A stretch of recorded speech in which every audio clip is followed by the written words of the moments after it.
여기 자매님들 부부싸움 할 때 숨 쉬고 싸워요? 어떻게 싸워요? 숨을 목에다가 걸어놓고 싸우죠?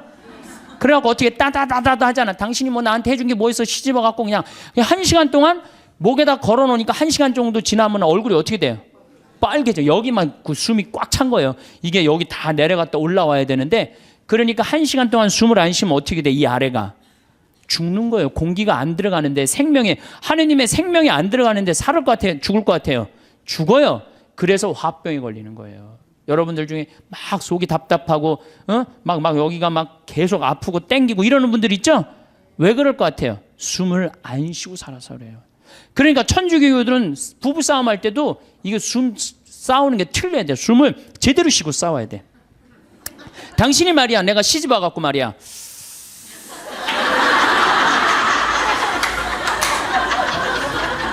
해준 게 뭐가 있어? 외식을 한번 시켜줬어? 여행을 한번 시켜줬어? 이 정도는 돼야지 도인이라고 그러는 거예요. 근데 우리는 10년, 20년 성당 다니면 뭐해? 싸울 땐 목에다가 숨 걸어놓고 그냥 막 해대고 따다다다다다 하는데, 이 세상은 넓은 수도원이에요. 여러분들은 돛 닦는 거예요. 저나 여러분들은 돛 닦는 거예요. 그래서 정말 하느님 20년, 30년 믿었으면은, 그 정도 믿으면 완전히 이제 하느님과 하나가 돼갖고 숨도 정말로 잘 쉬어야죠. 그래서 옛날에 스님들은 산속에 짐승들 많아도 삶 속에 들어가도 하나도 안 위험했대요. 왜냐하면 정말로 도가 깊은 스님들은 1분에 한 번 숨 쉬었다는 거. 천천히. 그래서 내가 몸이 안 좋은데 이 숨을 느껴야 돼요. 내가 이렇게, 저는 우리 교우들한테 이 기도를 평창에서 가르쳐 주는데, 천천히 쉬면요 다 느껴져요. 간에, 위에, 폐에 정말로 생명이, 하느님의 하느님의 생명이 다 공급되는구나, 그런 걸 다 느껴요. 우리가 기도할 때 숨을 잘 쉬면서 기도해야 되거든요. 하느님이 인간을 창조하시고 뭐를 불어넣으셨다고 그래요? 숨을 불어넣었다. 그러니까 내가 숨 쉬는 걸, 숨이 들어오자마자부터 내가 쉬기, 생명이 이게 뛰기 시작한 거란 말이야. 그러니까 내가 지금 숨 쉬는 거는 하느님의 생명을 쉬는 거예요. 그러니까 숨을 잘 쉬어야 돼요. 더욱이 신앙인들이라면 1년 세례받은 지 1년 지난 사람의 숨하고 10년 지난 사람의 숨하고는 틀려야 돼요. 또 20년 성당 다닌 사람은 숨은 또 틀려야 돼. 1년 지난 사람은 숨을 1초에 한 번 쉰다면 10년 지난 사람은 10초에 한 번 쉴 줄 알아야 돼요. 그만큼 숨을 잘 쉬어야 돼요. 숨을 쉴 때는 코나 입으로 해갖고, 심장으로 해서, 비장으로 해서, 대장으로 해서, 간으로 해서, 폐로 이렇게, 이런 공간으로 이렇게 다 구석구석에 숨을 다 넣어줘야지 이 안에 하느님의 생명이 살아 숨 쉬는 거예요. 그런데 우리 천주교는 10년을 다니든 20년을 다니든 숨 제대로 쉬어요? 불교에서는 선하잖아요. 이게 불교뿐만 아니라 모든 종교가 뭐예요? 숨 쉬는 게 가장 중요해요. 숨 쉬는 게. 그러니까 스님들은 산에서 내가 오늘 밤에 참선을 해야 되겠다, 돌에서 탁 소하면 1분에 한 번씩 숨 쉬는 거야. 그럼 짐승들이 스님을 공격하다가 같이 숨을 맞추는 거, 1분에 한 번씩 자기도 쉬는 거야. 새벽에 깨보면 다 죽어 있는 거야, 얘네들이. 숨을 제대로 못 쉬어갖고. 그러니까 옛날에 스님들은 아무리 깊은 산 속에서도 위험하지가 않았다는 거예요. 그게 도로 가는 길이에요. 아니, 성당에서 맨날 열심히 하라고 그러는데 도대체 어떻게 해야 되는 거야? 기도하는 방법을 알려줘야 될 거 아니야. 아니, 고기 잡으려면 고기 잡는 법을 알려줘야 될 거 아니야. 생전 기도하는 법을 안 가르쳐줘요. 그리고 맨날 기도하라고 그래. 뭘 하라고 그러는지 몰라도 그냥 맨날 기도하시오. 어떻게 해라는 거야? 첫 번째 조건은 숨 쉬는 거예요. 모든 종교가 깊은 묵상, 명상으로 들어가기에 첫 번째 조건이 뭐예요? 숨을 쉬는 거예요. 그래서 여기 가장 쉬운 건 천천히 들이쉬고 참았다가 천천히 내뱉는 거예요. 그게 되면은 마음이 안정이 돼요. 그렇게 한 15분 정도 하고 나면은, 그 다음에는 참 고요해져요. 고요해지면 그때는 하느님의 소리를 들을 수 있는 거예요. 내가 막 정신이 없고 막 닭똥집도 생각나고 막 화도 나고 그러는데 하느님의 소리가 들릴 것 같아요? 안 들릴 것 같아요? 안 들립니다. 내가 완전히 고요한 상태, 엘리야가 고요한 상태에서 하느님을 만났듯이 나도 완전히 고요한 상태에서 하느님을 만나야 돼. 그러려면 1시간 정도 걸린단 말이에요.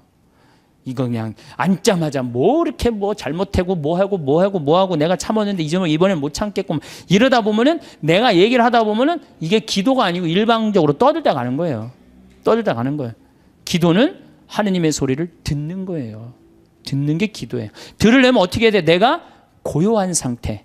다른 어떤 것도 나를 건드리지도 못하는 상태. 그래야지 영원한 하느님을 조금이라도 느낄 수 있고 맛볼 수 있죠.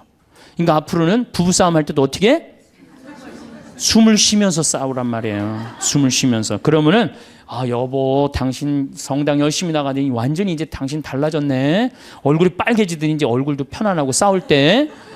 그리고 이거 당신 뭐 1시간 저기만 10분이면 다 쏟아낼 얘기를 1시간에 천천히 하니까 나도 마음이 그래 내가 잘못한 것 같아. 이러지. 이건 말할 시간도 없이 그냥 따다다다다다 해대면은 성당 단위나 많아져. 그렇죠? 여러분들은 넓은 수도원에 사는 구도자들이에요. 저도 마찬가지고. 그러니까 이제는 숨을 잘 쉬시기 바랍니다. 어떻게? 당신이 말이야. 내가 시집 와갖고 말이야.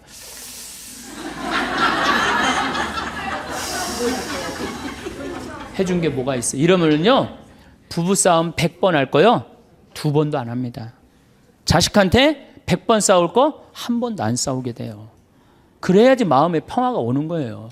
평화는 저절로 찾아오는 게 아니에요. 수많은 과정 끝에, 맨 끝에 누가 기다리고 있어? 평화가 기다리고 있는 거예요. 평화가.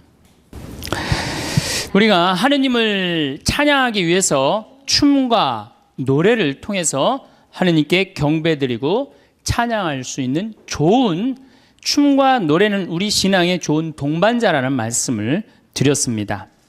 그럼 우리는 춤도 안 추고 노래도 안 한단 말이에요. 그렇다면 우리는 정말로 자유기도는 잘합니까? 자유기도는 잘해요? 구역반 모임 때 제일 힘든 게 뭐예요? 그 자유기도 하면 그냥 서로 눈치 보고 그냥 서로 미루고 이거 할까 말까 그러다가 못하고 지나가는 경우도 굉장히 많아요. 우리 평창에 레지오 단원들 피정 많이 옵니다. 1박 2일 또 하루 피정 이렇게 많이 와요. 그러면은 이게 평창은 여기는 이렇게 날씨 변화를 많이 못 느끼지만 우리 이렇게 시골로 가면 갈수록 그날의 변화를 너무 많이 느껴요. 그래갖고 이제 날이 너무너무 좋아갖고 내가 이렇게 합니다. 하느님께서 이렇게 좋은 맑은 날을 주셔서 너무너무 감사하니까 우리 하느님께 우리 보편제한 기도를 하자고. 그래 내가 딱 제안을 했는데 보편제한 기도를 써놓지 않았다. 준비를 하지 않았다. 그럼 갑자기요. 찬물 끼얹어 놓은 것 같이 조용해져. 100명이 그냥. 기도하자고 그러는데 1분이 지나면요. 아무도 기도 안 합니다. 1분 지나고 나면 단장이 책임의식을 느낍니다. 이거 이렇게 해서는 안 되겠다. 신부님이 기도하자는데 책임의식을 느낀 단장이 어떻게 하느냐 하면은 부단장 옆구리를 찌릅니다. 네가 해라 이거지. 그럼 이 부단장이 단장이 시키면 해야 될 거 아니야. 근데 부단장은 어떻게 하냐면은 단장 손을 내리칩니다. 왜 하필이면 나냐? 나보다 젊은 서기도 있는데 쟤 시켜라 이거죠. 그러니까 레지오 단원이라고 그러면 기도쟁이 아니에요? 기도쟁이? 그렇죠? 그럼 기도를 잘해야 될 거 아니야. 그런데 자유기도 하나조차도 입을 열어 자신 있게 기도하지 못한다. 그게 무슨 신앙이에요? 제가 아까 얘기했죠? 성당에 왜 나옵니까? 왜 나오죠? 하느님을 경배하고 찬양하기 위해서 성당 나오는 거지 내 마음의 평화를 얻기 위해서 나오면 완전히 정반대가 돼버려요. 아니 나 지금 마음 편안하게 미사 때 아무도 안 건드리고 좋은데 왜 날 찌르냐 이거야. 나 마음 평화롭게 좀 놔둬라 이거야. 나 마음의 평화를 찾고 싶은데 왜 날 찌르냐. 가만히 놔둬라. 이러면서 이게 그 평화가 깨지는 거죠. 그러니까 누구 위주야? 항상 나 위주예요. 하느님 위주가 아니고. 하느님께 기도하는 게 뭐 그렇게 어렵다고. 아무 말이나 하면 되는 걸. 근데 그 용기가 안 나는 거예요. 그나마 우리는 염경기도 우리 잘하는 거 있죠. 염경기도, 아침기도, 저녁기도, 삼종기도, 묵주기도. 내가 아주 사랑하고 좋아하는 신부님이 한 분 계세요. 이 신부님 이름이 이시구 끝자는 삼자예요. 삼자. 근데 이 신부님이 어렸을 때 성당은 다녔지만은 세례를 안 받았어요. 근데 고등학교 3학년 때 세례를 받으면서 갑자기 신부가 돼야 되겠다. 즉흥적으로 이제 생각을 한 거죠. 그래갖고 이제 신학교를 원래는 세례 받은 지 3년이 지나야지 신학교를 들어갈 수 있거든요. 근데 이제 어렸을 때부터 성당을 다녀서 그런지 본당 신부님이 아주 백을 엄청나게 써갖고 신학교에 들어간 거예요. 어쨌든 뭐 신학교는 들어왔는데 신학교 오니까 당황스러운 게 너무 많더래요. 기도문도 다 제대로 못 외우지. 근데 다른 뭐 신학생들은 서울신학교 다녔는데 다른 신학생 너무너무 잘 외우더래. 제일 당황스러운 게 삼종기도래. 삼종기도. 보면 그냥 서서 그냥 주님의 천사가 마리아께 아뢰니 성령으로 잉태하셨나이다. 애들이 술술술 했는데 자기는 하나도 모르겠더래요. 그냥 맨날 입 다물고 있으니 얼마나 창피해. 내가 이걸 외워야 되겠다. 그래갖고 맨날 화장실 가서 외웠대요. 주님의 천사가 마리아께 아뢰니 성령으로 잉태하셨나이다. 주님의 종이오니 그대로 저희 이의 말씀이 살 우리 가운데 막 이제 완벽하게 외웠대요. 그래갖고 이제 완벽하게 외워갖고 딱 하려고 했더니 갑자기 천상에 모여 기뻐하소서 알렐루야를 하더래요. 부활식이나 삼종기도가 바뀐 거야. 이거 참 신학생도 이렇게 이게 염경기도도 어려우니 자유기도는 천주교 교우들한텐 더 멀고 험한 길이죠. 그러니까 입을 열어서 이게 우리가 자유기도도 못하는 거예요. 자유기도를 못할 양이면 우리 신앙의 성공조들이 한 시편이라도 좀 제대로 외워야 되는데 시편 하나 마음속으로 외워갖고 답답할 때 그런 시편 하나도 성당에서 못한단 말이야. 시편 하나도. 그저 그냥 성당에 앉아갖고 이거 해주십시오, 저거 해주십시오, 이거 잘못했습니다, 다시는 안 그러겠습니다. 얼마나 이게 낮은 신앙의 영혼을 가지고 있는 건데요. 발전이 없잖아요. 시편 8편 인간이 무엇이기에 이토록 기억해 주십니까? 사람이 무엇이기에 이토록 돌봐 주십니까? 얼마나 좋아요. 그럼 하나만 외워도 얼마나 좋아요. 그렇죠? 시편 16편 하느님 저를 지켜줘서 당신께 피신합니다. 주님께 아뢰입니다. 당신은 저의 주님, 저의 행복, 당신밖에 없습니다. 막 세상 사람들 속색이고 그러면은 이런 거 한 편 외우면 얼마나. 당신의 행복, 주님께 피신함이 훨씬 낫다. 사람을 믿기보다 훨씬 낫다. 주님, 당신은 저의 행복입니다. 얼마나 좋아요. 시편 19편 제가 제일 좋아하는 거예요. 하늘은 하느님의 영광을 이야기하고 창공은 그분 손에 솜씨를 알리네. 낮은 낮에게 말을 건네고 밤은 밤에게 지식을 전하네. 말도 없고 이야기도 없으며 그들 목소리조차 들리지 않지만 그 소리는 온 땅으로 그 말은 누리 끝까지 퍼져나가네. 저는 이 시편을 왜 좋아하느냐면요, 제가 이렇게 자연 안에서 살면서 느끼는 게 뭐냐면 하느님의 소리 없어요. 그렇지만 그 기운이 온 누리에 퍼져 있는 걸 느껴요. 이게 하느님의 소리가 비록 소리도 없지만 이 온 세상으로 퍼져가는구나. 낮은 낮에게 말을 전하고 밤은 밤에게 지식을 전하고. 얼마나 좋은 시편이에요. 온 누리에 하느님의 기운이 들어있고 그게 말로 한다고 여러분들 하느님을 느끼는 게 말로 들려요? 그냥 온몸으로 느끼는 거지. 하느님의 존재가. 이 정말로 좋은 시편이에요. 또 아까도 말했지, 유명한 시편. 정 외울 자신이 없으면 이거라도 외워. 주님은 나의 목자, 나는 아쉬울 것 없노라. 푸른 풀밭에 나를 쉬게 하시고 잔잔한 물가로 나를 이끄시어 내 영혼에 생기를 돋주시고 바른 길로 나를 끌어주시니 당신 이름 때문이어라. 이런 거 하나. 그러니까 시편을 그러니까 의무로 시편을 하지 말고 그냥 하나씩 이렇게 외워둬요. 그러면 신앙에 굉장한 도움이 돼요. 내가 기도하는데도 도움이 되고. 또 제가 서품 때 한 시편이에요. 주님을 찬송하여라. 좋으신 분이시다. 주님의 사랑은 지금 바뀌었는데 옛날에는 주님의 사랑은 영원하시다. 영원한 사랑 얼마나 좋아요. 지금은 주님의 자애는 영원하시다. 이렇게 말해서 공경 속에서 내가 주님께 불렀더니 주님께서 응답하시고 나를 넓은 곳으로 이끄셨네. 주님께서 나를 위하시니 나는 두렵지 않네. 사람이 나에게 무엇을 할까 보냐. 주님은 나를 도우시는 분이시니 나를 미워하는 자들을 나는 내려다보리라. 주님께 피신함이 더 낫네. 사람을 믿기보다. 주님께 피신함이 더 낫네. 제후들을 믿기보다. 주님이 최고란 얘기죠. 주님께서 나를 도우셨네. 주님은 나의 힘. 좋잖아요. 주님은 나의 힘, 나의 굳셈, 나의 구원이 되어주셨네. 당신은 저의 하느님, 당신을 찬송합니다. 저의 하느님, 당신을 높이기립니다. 주님을 찬송하여라. 좋으신 분이시다. 그의 사랑은 영원하시다. 얼마나 좋아요. 이런 거 한두 개는 외워야 될 거 아니야. 10년, 20년 다녔으면. 10년, 20년 다니고 이런 거 하나 못 외우고 그러고 앉아있으면 그게 무슨 신앙의 깊이가 들어가겠어요. 그리고 지금 여기서 아멘, 아멘 하는데 내가 아마 교회 가서 이거 지금 아까부터 한 강의 지금까지 했으면 아멘이 한 100번은 더 나왔을 거야. 이제 조금씩 나오기 시작하네. 이제 아멘이. 저는 미사 때요, 제일 즐거운 시간이 언제냐면 응송할 때예요. 얼마나 아름다워요. 그 시편이. 구절구절이 딱 마음에 얼마나. 오늘 여러분들 그 시편, 오늘 미사 시편이 뭐냐면 주님께서 당신 소유로 뽑으신 백성은 행복하여라. 행복하여라. 주님을 하느님으로 모시는 민족. 그분께서 당신 소유로 뽑으신 백성, 주님께서는 하늘에서 살피시며 모든 사람을 바라보시도다. 우리의 영혼은 주님을 기다리니 그분은 우리의 도움, 우리의 방패시로다. 주님 안에서 우리 마음이 기뻐하고 그분의 거룩하신 이름을 우리가 신뢰하는도다. 이 매일 드리는 미사가 기적이요, 아름다운 찬미의 시간이야. 근데 우리가 의식을 하고 드려요, 안 하고 드려요? 의식을 안. 그래서 그걸 죽은 전례라고 그러는 거예요. 저는 이 독서를 읽고 제일 기다려지는 시간이 시편이에요. 그래서 사회자가 그걸 하지만 전 속으로 합니다. 전 2번 정도를 봐요. 너무 소중하니까. 그런 시편을 우리 매일매일 우리는 하고 있단 말이야. 매일매일 소중한 시편을 하고 있는데 시편 시간만 되면 교우들이 지루해한단 말이야. 이게 언제 끝나나.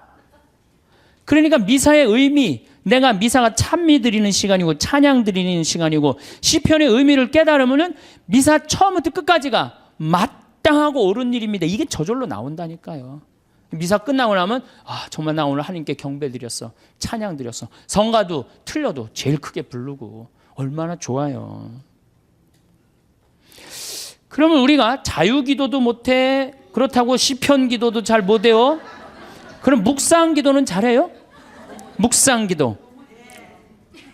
그래도 제일 잘할 수 있는 것 중에 하나가 묵상 기도예요. 천주교 교우들이 나도 이제 기도 좀 마음 잡고 한번 해봐야 되겠다. 그래서 성당에 가갖고 이제 마음 잡고 딱 조용한 깜깜한 데서 딱 앉아갖고 기도를 하기 시작했어. 주님, 오늘 아침부터 내가 잘못한 게, 우리는 무조건 잘못한 것부터 시작하죠. 예. 하느님께 감사하고 찬양하고 그 다음에 잘못한 걸 생각해야 되는데 우리는 성당에 앉자마자부터 뭐해? 아침부터 내가 누구 마음 상처 준 건 없나 이런 거 생각하고. 그러니까 찬양이 자꾸 밀리는 거야. 제일 먼저 기도는 뭐부터 해야 돼? 찬양부터 해. 하느님 아버지, 오늘 밥 세끼 먹게 해주셔서 감사합니다. 내가 당신 은총 속에서 살게 해주셔서 감사합니다. 이렇게 감사한데 내가 당신의 은혜 속에서 살면서도 그 은혜에 보답하지 못하는 부분들이 있습니다. 이렇게 해야 되는데 우린 무조건 내 잘못부터 일단 생각을 하는 거예요. 어쨌든 그리고 이제 성당에 앉아갖고 다 묵상 기도를 무지하게 오래 했어. 하느님 생각도 좀 들어보고 내 얘기도 해보고. 그래갖고 그냥 무지하게 오래 했다고 생각하고 시계를 딱 봤는데 나는 1시간 했다고 생각했는데 시계 보니까 몇 분 지나? 10분도 안 지나는 경우가 허다해요. 그렇죠? 그냥 1시간 기도하라면 1시간 기도를 어떻게 해야 되는지 모르는 경우들도 많아. 이게 묵상을 들어갈 수가 없는 거야. 자, 이제 춤도 안 춰, 노래도 안 불러, 자유기도도 할 줄 몰라, 하느님을 향한 인간의 마음을 표현하는 시편도 하나도 외울 줄 몰라, 묵상기도도 할 줄 몰라. 이렇게 하면서 하느님을 믿고 신앙생활을 한다고 말하는 사람은 깜깜한 밤에 등불 없이 가는 거하고 똑같은 거예요. 우리 신앙의 인도자 등불은 누구야? 춤과 노래와 시야. 그러니까 여러분들 그걸 충분히 이용하세요. 물론 성서도 있고 성사도 있고 우리 천주교는 좋은 게 너무너무 많아요. 정말 굉장히 풍요로운 종교예요. 그런데 거기에 맞춰서 이게 성사와 성서가 살아 숨쉬려면 누구의 도움이 필요해? 춤과 예술이 필요하다는 얘기. 한마디로 쉽게 얘기하면은. 그래서 교회에서는 예술가들을 무시하면 안 돼요. 그림 그리는 사람, 춤추는 사람, 노래하는 사람, 시 쓰는 사람들 귀하게 여겨야 돼요. 그걸 귀하게 여기는 공동체만이 영적으로 드러높일 수가 있는 거예요. 자, 이제 그렇다면 남은 건 그림이야, 그림. 근데 이 천주교가 그나마 버티는 게 뭐 때문에 버텨? 그림 때문에 버티는 거, 그림 때문에. 제가 입고 있는 이 복장, 이게 뭐예요? 그림이야, 그림. 여러분들 신부님이 수단 입고 있는 거, 제의 입고 있는 거, 그림이에요, 그림 아니에요. 다 그림이에요. 사람이 시각적으로요, 그렇게 거룩해 보이는 건 굉장히 도움을 많이 받는 거예요. 특히 수녀님들, 수녀님 복장 입고 있는 거 그림 중에 제일 이쁜 그림이에요. 천주교 그림 중에. 그래서 수녀님들이 얼마나 그 그림 효과가 좋으냐면 신부가 아무리 로만 칼라 차고 지나가도요 다 이거 보자 그래요. 그 검문할 때 신부는 소용없어 로만 칼라. 근데 수녀님만 딱 옆에 타시면 프리패스예요. 수녀님 그림 중에 최고 그림이에요. 그런 게 다 그림이야. 신앙에 도움이 되는. 또 우리는 스테인드 글라스도 있고 그렇죠? 스테인드 글라스도 있고. 천주교가 그나마 그림 때문에 이게 영적인 거룩한 그 느낌을 많이 가질 수가 있는 거예요. 성당도 영적으로 그림, 예술적으로 얼마만큼 잘 짓느냐에 따라서 우리들이 그 알게 모르게 신앙에 도움이 굉장히 많은 거예요. 강당 들어가는 거하고 성당 들어가는 거 느낌이 어때요, 여러분들? 틀리죠? 그게 다 뭐 때문에 그래? 그림 때문에 그런 거예요. 그림 때문에. 그림은 굉장히 중요한 거예요. 그림이라는 게요, 우리 신앙에 굉장한 도움을 줍니다. 제가 능평성당이라고 경기도 광주에 있는 성당인데 거기에 참 재미난 일이 있었어요. 그 능평성당에 그 관할 안에 미술관이 하나 있었어요. 미술관이 하나 있어갖고 초청장이 왔어요. 저는 굉장히 그런 거 가는 걸 좋아합니다. 갔는데 그 따삐라고 직조 실로 이렇게 짜는 거 있죠. 그게 딱 하나 걸려 있는데 가시 그게 걸려 있는데 내 가슴이 막 두근두근 뛰는 거예요. 막 벌렁벌렁 거리고. 제가 예술품을 보고 또 언제 벌렁벌렁 거렸느냐면은 석굴암을 보고 벌렁벌렁 거려서. 석굴암에 계신 부처님. 정말로 기가 막힌 작품이에요. 그 1500년 작품이지만은 가슴이 막 벌렁벌렁 뛰는 거예요. 그 석가모니의 그 부처님의 그 인자한 눈, 편안한 몸. 아, 정말 우리나라 사람들 대단한 정말 예술을 갖고 있는 거예요. 내가 그 석가모니 안에 석굴암 안에 있는 부처님을 보면서 진짜 가슴이 벌렁벌렁 거렸어요. 그리고 난 다음에 또 그 가시관을 보고 가슴이 벌렁벌렁 거렸어요. 그래서 이 작품 하시는 교수님이 홍익대학 송번수라는 교수님인데 내가 그 교수님한테 그랬어요. 나는 이 작품 보고 너무너무 가슴이 떴는데 당신의 이런 기가 막힌 작품을 내가 성당을 곧 질 텐데 내 성당에다가 하느님께 봉헌하고 싶다. 그리고 이제 1년 반이 지났어요. 1년 반이 지나고 난 다음에 성당이 이제 설계가 나왔을 때 설계와 동시에 갔어요. 내가 성당을 짓는데 교수님 작품을 걸고 싶다고 얘기를 하지 않았느냐. 이제 걸고 싶다. 그랬더니 교수님 깜짝 놀라는 거예요. 말만 했는 줄 알았더니 그때만 해도 제가 8, 9년 전이니까 참 지금도 젊지만 그때는 더 젊었죠. 예. 깜짝 아주 새파랗고 젊은 신부가 당돌하게 와갖고 이렇게 얘기를 하는데 근데 그 교수님이 좋다. 내가 신부님 성당에다 베네딕토 나하고 본명이 같아. 내가 성당에 봉헌하겠다. 근데 교수님 문제가 하나 있다. 무슨 문제가 있냐면 난 가난한 성당의 본당 신부이기 때문에 돈이 없다. 오로지 있는 건 마음밖에 없다. 근데 이분 작품이 어디에 지금 있냐면 LG 아트센터 가보셨어요? 거기에 있는 작품이 그분이 하신 거예요. 그 다음에 아산 그 삼성에서 하는 그 병원의 그 작품. 그러니까 그분이 한 번 작품하면 보통 20억, 30억짜리를 하세요. 작품을 한 번 하면. 난 아무것도 몰랐지. 그리고 그 가시가 무슨 작품이었느냐? 이 헝가리 부다페스트 천년제를 수도 설정 천년제를 기념해갖고 세계 따삐전에 대상 탄 작품이에요. 그러니까 내가 보는 눈이 있었던 거지. 전 심사위원이 5명이 심사위원인데 한 명도 이 컴플레인을 안 하고 만장일치로 된 작품이에요. 그 기가 막힌 작품이죠. 그 기가 막힌 교수님 선생님 작품을 성전에다가 그 농사꾼 신부의 유럽에 가다 그 책에는 그 사진을 내가 넣어놨어요. 그 사진을 넣어놨는데 기가 막혀요. 그게 4m에 4m야. 1년 동안 짠 거예요. 1년 동안. 실을 4m면 이거보다 훨씬 크죠. 그 성당이 내가 성당을 이렇게 조립식으로 성당을 이렇게 줬는데 그게 4억 들어갔는데 그 작품이 4억이 훨씬 넘어요. 그러니까 성당보다 작품값이 더 큰 거야. 근데 그분이 실값만 받고 그걸 봉헌해 준 거예요. 실값만. 대단하죠. 오로지.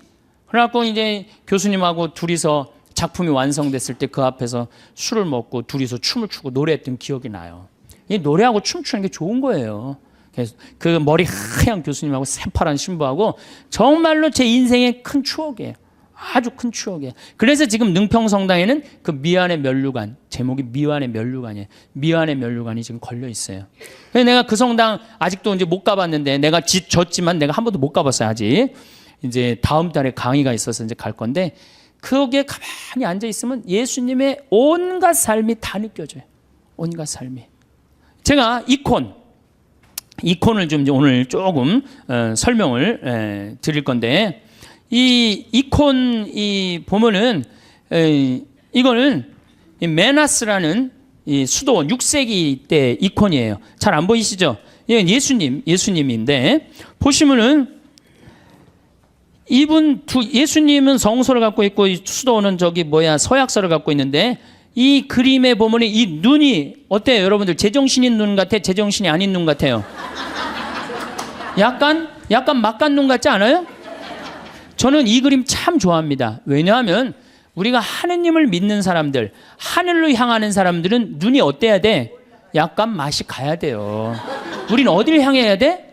하늘로 향하려면 눈을 약간 들어 올려야지. 그래야 맛이 가야 돼요. 신학교에서 보면은 그런 애들이 있어요. 그래서 걔네들 별명이 뭐냐? 쌍뚜스라, 쌍뚜스. 걔네들은 눈을 이렇게 들고 다녀요. 하느님을 계속 생각하느냐고.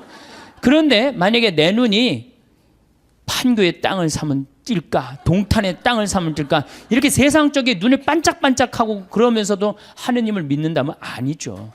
우리는 이미 어디를 향하는 사람들이야? 하늘을 향하는 사람이야. 정말로 먼 데를 보는 눈이어야 돼요. 그래서 눈이 이렇게 맛이 간 거예요. 굉장히 좋은 의미가 있는 거예요. 또 예수님이 이 수도원 원장 어깨에 어떻게 손을 얹고 있죠. 이게 뭐냐 하면은 친구야, 친구. 여러분들 친한 친구끼리 어떻게 하지? 어깨 동무하죠? 예수님 우리 어깨 동무. 이게 루브르 박물관에 있는 이콘이에요. 어깨, 나의 친구가 되어주시는 예수님. 얼마나 좋아요. 이 그림만 보고 있어도 그냥 마음이 편안해진단 말이야. 이런 그림이 집에 걸려 있어야지. 근데 내가 가정방문 가면 이런 성화 하나도 안 걸려 있고, 어떤 집은 맥주 회사에 그 여자가 막 쫙 이렇게 막 이러는 거, 그냥 그런 거 걸려 있어. 그 집이 거룩할 것 같아, 안 거룩할 것 같아요? 내가 신앙생활할 때 우리 가정을 어떻게 꾸미느냐, 그것도 굉장히 중요한 거예요. 그래서 여러분들 이런 이콘 사셔서 걸어놓으세요. 제발. 그 집안을 거룩하게 꾸미는 그것도 그림이에요. 그림. 초도 좋은 것도 사놓고, 성모님도 이쁜 성모님 사놓고, 거기도 초 켜놓고, 이콘도 이게 집에 이 정도 집에 벽에 걸어놔도 돼. 요즘 다 집들이 크더라고. 가정방문 다녀보니까 얼마나 좋아요. 요거는 돌아온 탕자. 잘 안 보이시죠? 네, 평창에 오세요. 네, 평창에 오면은 이걸 놓고 기도하니까. 이거는 돌아온 탕자예요. 이건 람브란트라는 분의, 이건 상테페테르부르크의 카잔 성당에 있는 이콘이에요.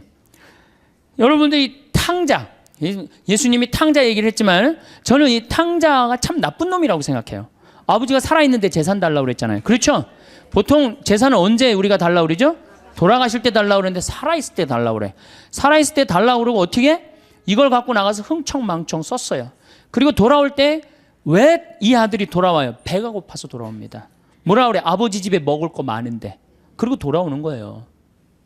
그런데 이 아버지는 그런 아들이 돌아온 것 자체만 해도 좋아요, 안 좋아요?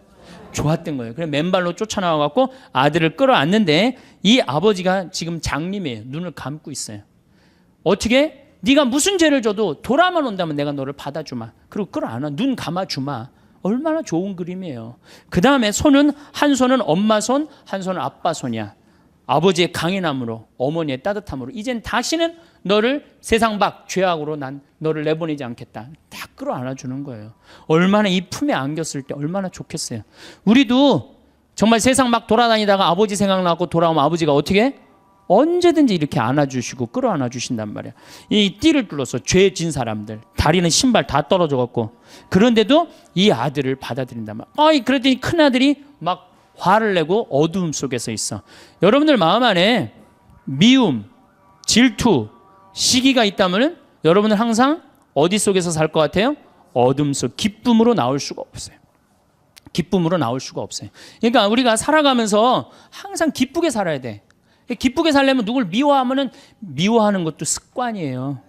어떤 사람 보면 어떤 사람은 신학교 때도 어렸을 때 보면 주위 애들 막 욕했는데 아직도 만나도 욕해. 그 습관이에요, 습관. 근데 사람 안 미워하는 거 습관 들이면요, 세상 편안해요. 사람은 막 누군 왜 저러냐, 누군 왜 저러냐 그런 거 신경 안 쓰고 살면요, 세상 편안해요. 근데 큰 아들은 그걸 못했기 때문에 어둠 속에 있는 거예요. 어둠 속에. 여러분도 혹시 지금 어둠 속에 계신 분들 혹시 안 계세요? 빨리 빛으로 나오세요. 아버지의 빛으로. 이 그림만 봐도 우리가 기도할 수 있는 거예요. 이 그림만 봐도. 자, 그 다음에 이쪽 그림은 나의 왼편을 바라보시는 예수님이야. 왼편. 예. 이 왼편을 바라보시는 예수님, 이 그림도 전 참 좋아해요. 왜 좋아하냐면은 사람들은요, 항상 오른편을 좋아합니다. 잘생기고, 유명하고, 높고, 권력이 있고, 그런 거 좋죠? 여러분들 혹시 무슨 장관 알고 있다면, 나 그 사람 알아, 나 그 사람 밥 먹어서 무지하게 자랑하잖아요. 그렇죠? 유명한 사람 알고 있으면은, 그리고 멋있고 잘생긴 사람 좋아하게 돼 있어, 사람은 항상. 그런데 인간은 참 묘해요. 갑자기 그런 사람이 갑자기 흠이 하나 잡혔어. 그러면 그걸 핥히는 게 인간의 습성이에요. 끄집어내고. 아무도 나를 이해하지 못할 때 성당 앞에 가서 앉을 때 누가 나의 왼편을 바라봐줘요? 예수님만이 나의 더럽고 추악하고 정말로 드러내기 창피한 거를 예수님은 따뜻한 눈으로 바라봐 주신단 말이에요. 그러니 이 그림이 얼마나 좋은 그림이에요. 언제나 나의 단점을 얘기할 수 있는 그분. 얼마나 좋아요. 그림. 그래서 우리가 그림이 좋은 거예요.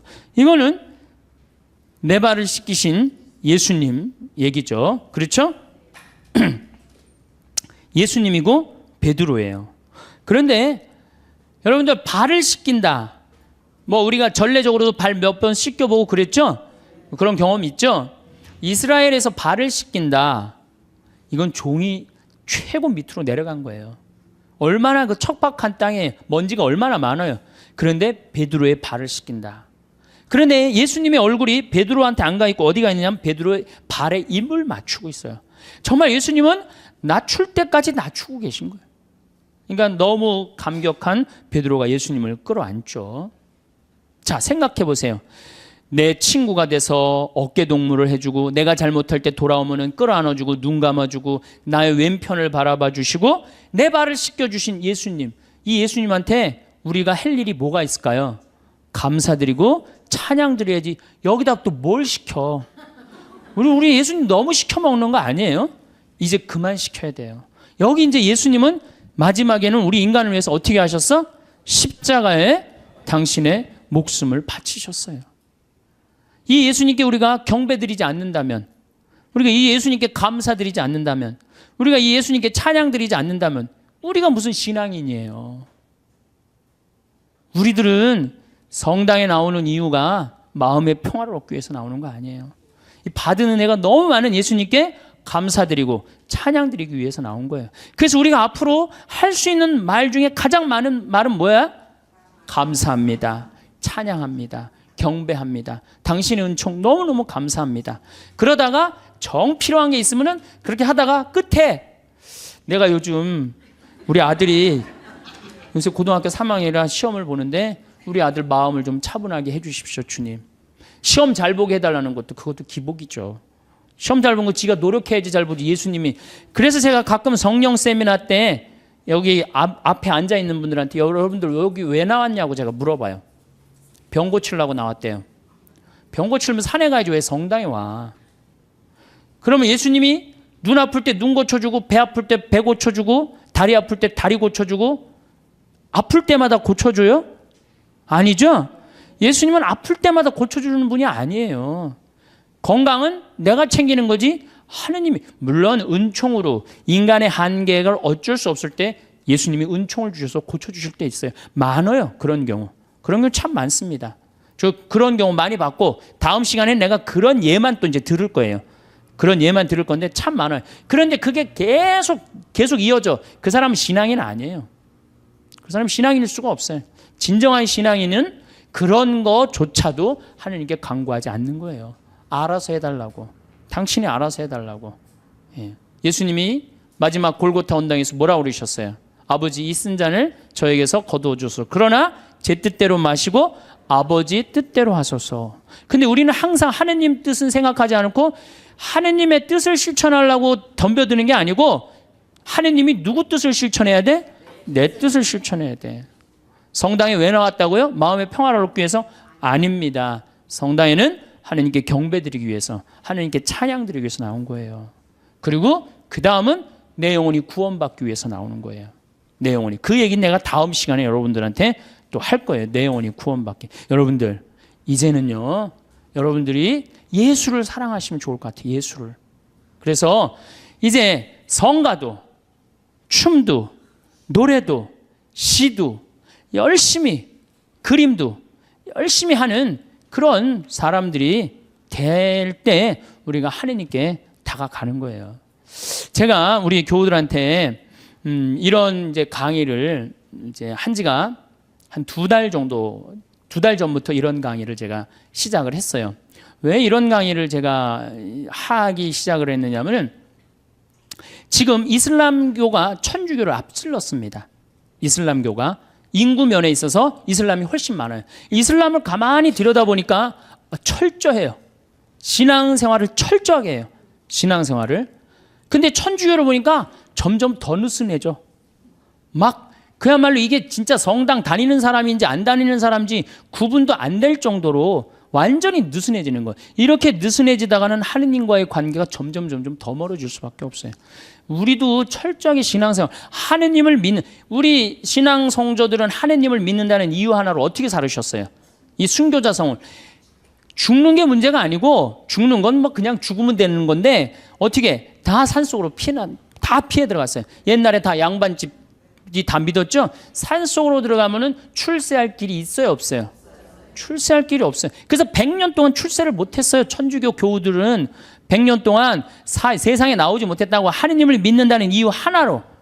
하느님을 믿는다는 이유 하나로. 근데 우리는 요즘 자녀들한테 신앙교육을 어떻게 시켜요? 고등학교 3학년만 되면은 성당 안 나가면 슬그머니 눈 감아버린단 말이에요. 1년 동안만 네가. 그러니까 이게 하느님을 왜 믿는지를 모르는 거지. 뭐가 중요한지 모르는 거지. 제가 오체 투지 라싸까지 2100km를 가는 그 모습을 보면서 참 많은 걸 느꼈어요. 제가 우리나라 성지순례 다 지금 제대로 다니는 성지순례 하나도 없어요. 성지순례는 원래 걷는 거예요. 아니 3번 걷고 1번 절하는 건 안 하더라도 걸어는 가야 될 거 아니야. 걸어. 근데 우리 성지순례 어떻게 가? 버스 타고 씩 가갖고 거기서 미사 한번 하고 설명 안 하고 밥 먹고 씩 돌아오잖아요. 거기에 감동이 있을 것 같아요? 감동이 있을 수가 없어요. 제가 능평 본당 신부 할 때 교우들한테 그랬어요. 성지순례 가자고 그래서 제가 계속 관두자. 그래서 딱 9월 달에 성지순례를 했어. 어떻게 성지순례를 했냐면은 전체 교우들을 다 세남터에서부터 미리네까지 걷게 했어요. 세남터에서 미리네까지. 어떻게 걷게? 목, 금, 토, 일 4일 동안을 걷는 거예요. 어떻게 걸어? 저녁 7시에 퇴근해갖고 애들 다, 학교 가는 애들 다 일찍 나오고 직장 퇴근하면 다 나와요. 그래갖고 세남터까지 버스로 데리고 가요. 그래서 세남터에서부터 남태령 가갖고 과천 지나갖고 인덕원 성당 거기까지 딱 가니까 새벽 2시야. 그럼 그때 또 관광버스 타고 집으로 가는 거예요. 다음날 아침 일어나갖고 다 출근하고 애들 학교 다 가. 다음날 또 저녁 7시에 인덕원서부터 또 걷는 거예요. 인덕원서부터. 그래갖고 인덕원부터 하우연 성당 해갖고 이 능평, 우리 성당 있는 데까지 또 오는 거예요. 우리 성당이 김대건 신부님 시신이 지나갔던 데거든요. 시신이 지나갔는데 거기서 이제 또 헤어지는 거예요. 새벽 2시에 마지막 기도하고. 그 다음에 이제 토요일 날은 2시부터 밤 10시까지 양지까지, 우리 성당 광주에서부터 양지까지 걷는 거예요. 전체 교우가. 그리고 이제 주일날은 이제 전체 교우들 하루에 300명, 400명씩 걸었으니까 우리 교우가 2,000명밖에 안 됐거든요. 그냥 다 걸은 거지 교우들은.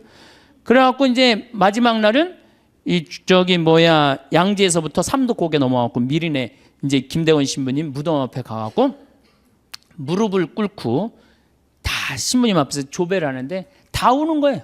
교우들이. 그게 성지순례라는 거예요. 그게.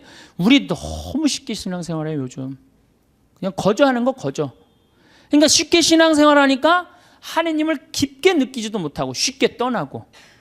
그래서 여러분들 이제는 신앙생활의 본질을 우리가 잡아야 돼요. 그건 너무너무 쉬워요. 천주교 요리문답 1조만 생각하면 돼. 사람이 무엇을 위하여 낳느냐? 천주를 알아 공경하고 자기의 구원을 위하여 낳느니라. 그래서 이제 천주님을 공경하는 데는 우리가 뭘 해야 돼? 찬양, 성가 부르고 춤춰드리고. 춤은 밤 10시에 성당 가서 이제 다 문 걸어 잠고 추세요. 예? 밤 10시에. 예. 그리고 성가도 그래요. 저는 성가를 혼자서 성당에서 1시간씩 부르는 걸 참 좋아해요. 그냥 내가 아는 노래 그냥 다 부르는 거예요. 성당에서. 뭐 요즘은 뭐 성당 교우들이 많이 와갖고 잘 부르지는 못하지만은 그래도 옛날에는 성가 1시간, 2시간 부르고 나면 그렇게 행복해요. 여러분들도 그렇게 성가 부르세요. 그리고 집에서도 불러 좀. 제발. 오늘 밤에 당장에 순교자 성월이니까 장하다 순교자 설아벌 예터절에 저녁에 집에서 부르란 말이에요. 예? 그래야만이 내가 신앙이 뜨거워지는 거예요. 예. 그럼 막 성가 부르는데 막 밤 9시 막 9시 반 막 너무 뜨거워. 그럼 바로 그 뜨거운 마음을 성당에 가갖고 제일 예쁜 옷을 입고 가갖고 딱 춤추고 딱 들어오란 말이야. 그러면은 하느님과의 관계가 제대로 형성이 되는 거예요. 그리고 여러분들 시편 기도 좀 하고 아침에 일어나고 하나 그 시편 다 처음부터 끝까지 읽지 마시고 하나만 펴도 좋은 내용이 너무너무 많아요. 그냥 내 마음을 그대로 표현하는 시편들이 천재야. 150편까지 여러분들 보십시오. 아주 기가 막힙니다. 그러니까 시편 하나씩 읽고 얼마나 좋아요. 또 저녁에 주무실 때 어떻게 숨을 천천히 2번 들이쉬고 4번 내뱉고 다음에 4번 들이쉬고 8번 내뱉고 천천히 나눠서 그러니까 숨 한 번 쉴 때 1분 내지 2분 정도 천천히 그러면 내 마음이 온전히 고요해진단 말이에요. 그럴 때 마지막에 촛불 켜놓고 기도하고 주무신다면 여러분들이 정말 얼마나 행복하겠어요. 하느님과의 만남도 친숙해지고 그거 너무너무 쉽죠. 그 다음에 그림 이제 집에 가고 맥주 그 사진은 다 떼어버리고 이콘 이거 좀 비쌀 거예요. 뭐 한 2만 원, 3만 원 정도 될 거예요. 비싸지도 않지 사실은. 2만 원, 3만 원 하면은 그거 사다가 아이 방에도 하나 걸어주고 그 다음에 어디야 집에도 거실에도 하나 걸고 이렇게 여러분들이 집안을 거룩하게 가꾸고 신앙의 분위기로 완전히 돌려놓을 때 여러분들은 정말로 신앙인다운 예수님 보시기 이쁜 그런 신앙인이 될 수 있습니다. 그래서 이제 우리 천주교도 이제는 찬양의 종교, 찬미의 종교, 하나님께 영광 드리는 종교, 하나님께 감사 드리는 종교 그런 종교로 앞으로 더욱더 나갔으면 좋겠어요. 한 아들이 아버지에게 찾아가 유산을 미리 달라고 요구합니다. 아버지가 살아 계실 때 이런 요구는 아버지의 죽음을 앞당겨 바라는 것이나 마찬가지였습니다. 당시 유대 사회에서 이것은 엄청난 모욕이었습니다. 아들은 아버지가 빨리 죽기를 바란다고 공개적으로 선언한 셈이었습니다. 마을 사람들이 이 소식을 들었다면 아들을 손가락질했을 것입니다. 하지만 아버지는 말없이 재산을 나누어 줍니다. 아들을 붙잡지도 설득하지도 꾸짖지도 않습니다. 그저 아들이 원하는 대로 하도록 내버려 둡니다. 이것은 아버지의 무관심이 아니었습니다. 오히려 아들의 자유의지를 존중하는 깊은 사랑이었습니다. 아들은 집을 떠나며 자유를 얻었다고 생각했을 것입니다. 아버지의 눈길도 집안의 규칙도 형의 모범적인 모습도 더 이상 신경 쓸 필요가 없었습니다. 그저 자신이 원하는 대로 살 수 있다는 기대감으로 가득했을 것입니다. 집이라는 공간이 주는 안정보다 낯선 세계가 주는 자극이 더 매력적으로 보였을 것입니다. 그는 떠나면서 뒤를 돌아보지 않았을 것입니다. 아버지가 문 앞에서 자신을 바라보고 있었을지도 모릅니다.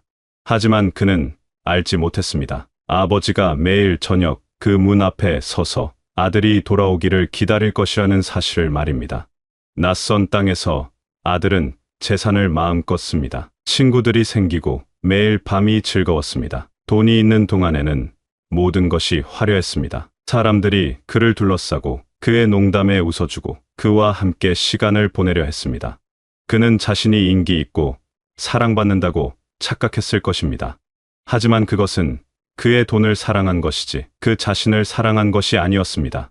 진짜 사랑과 가짜 사랑을 구별하는 것은 어려운 일입니다. 특히 우리가 원하는 것을 얻고 있을 때는 더욱 그렇습니다. 재산이 바닥나자 친구들도 사라졌습니다. 그토록 화려하던 세계는 한순간에 무너졌습니다. 어제까지 함께 웃던 사람들이 오늘은 그를 모르는 척했습니다.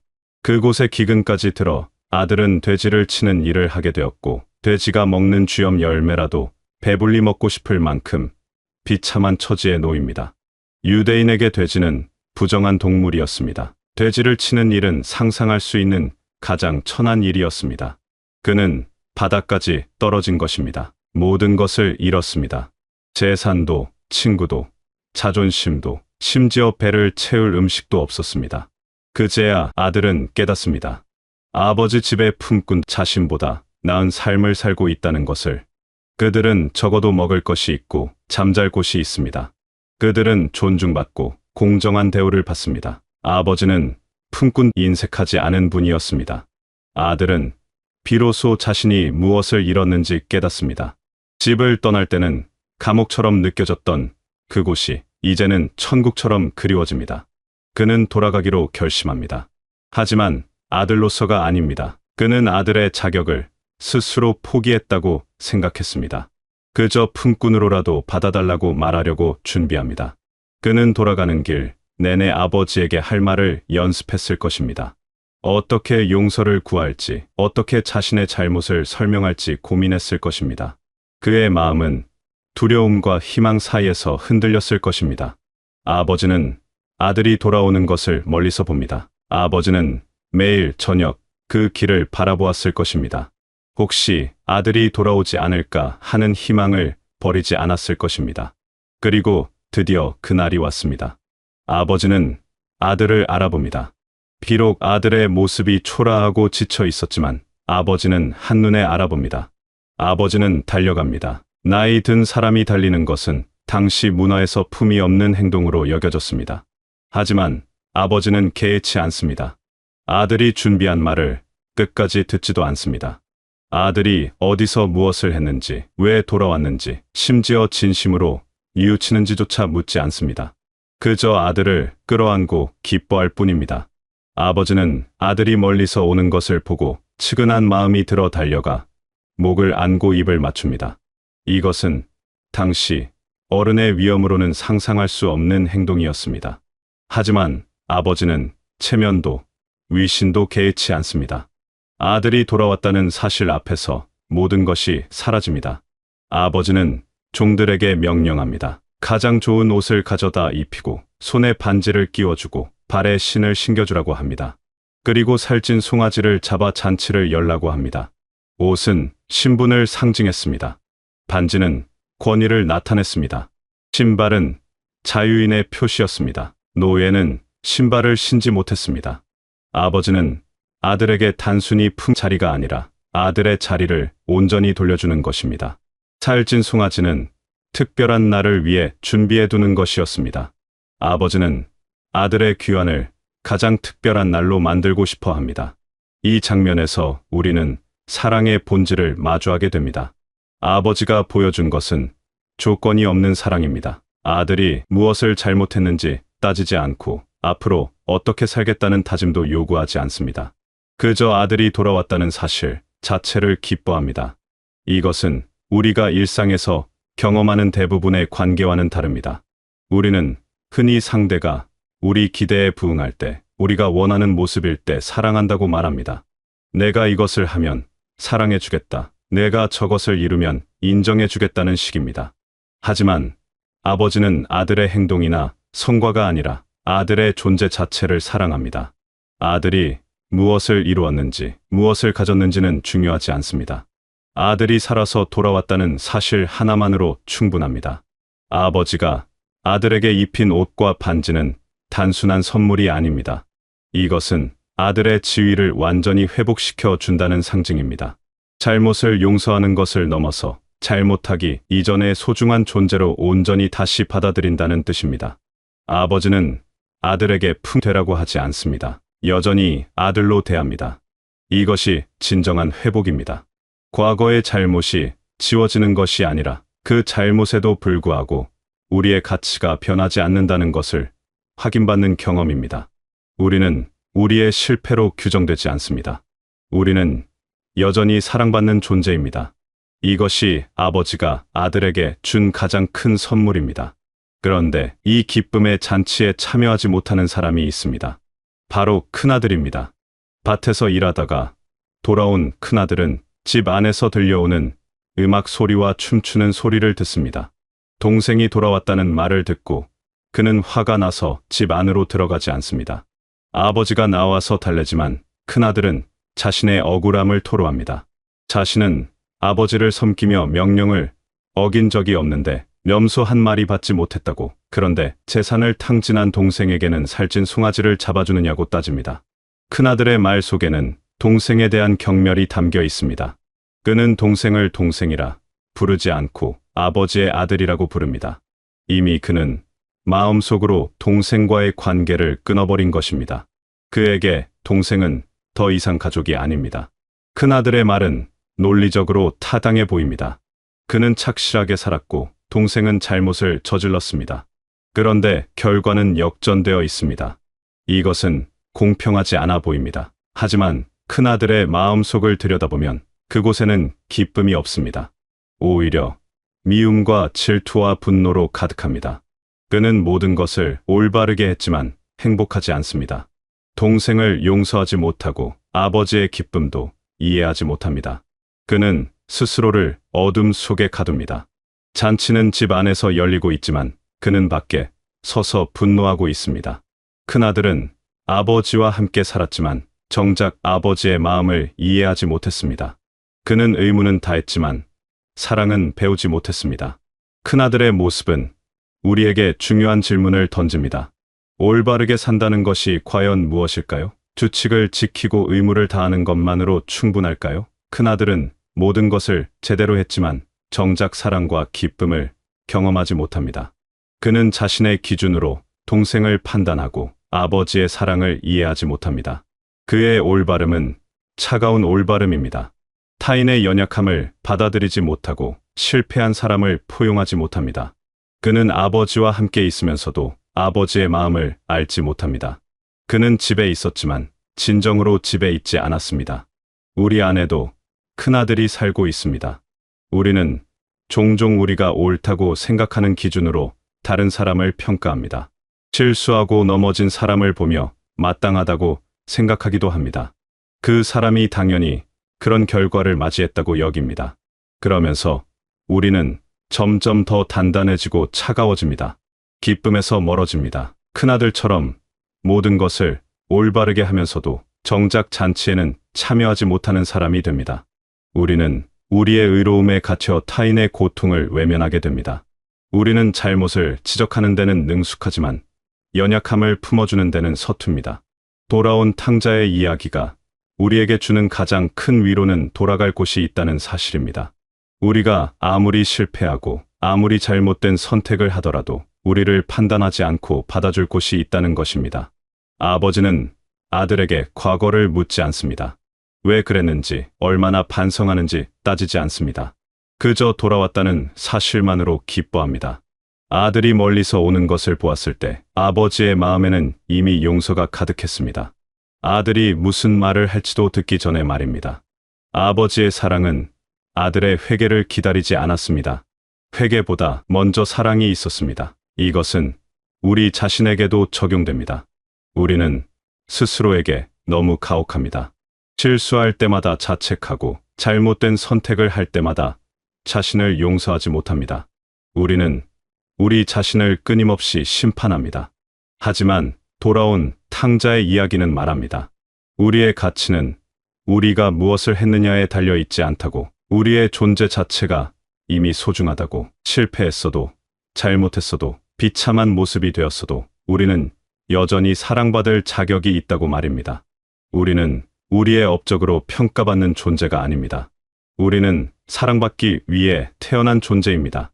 또한 이 이야기는 우리가 다른 사람을 어떻게 대해야 하는지도 가르쳐 줍니다. 큰아들처럼 올바름의 기준으로 타인을 재단하는 대신 아버지처럼 그들의 존재를 있는 그대로 받아들이는 것입니다.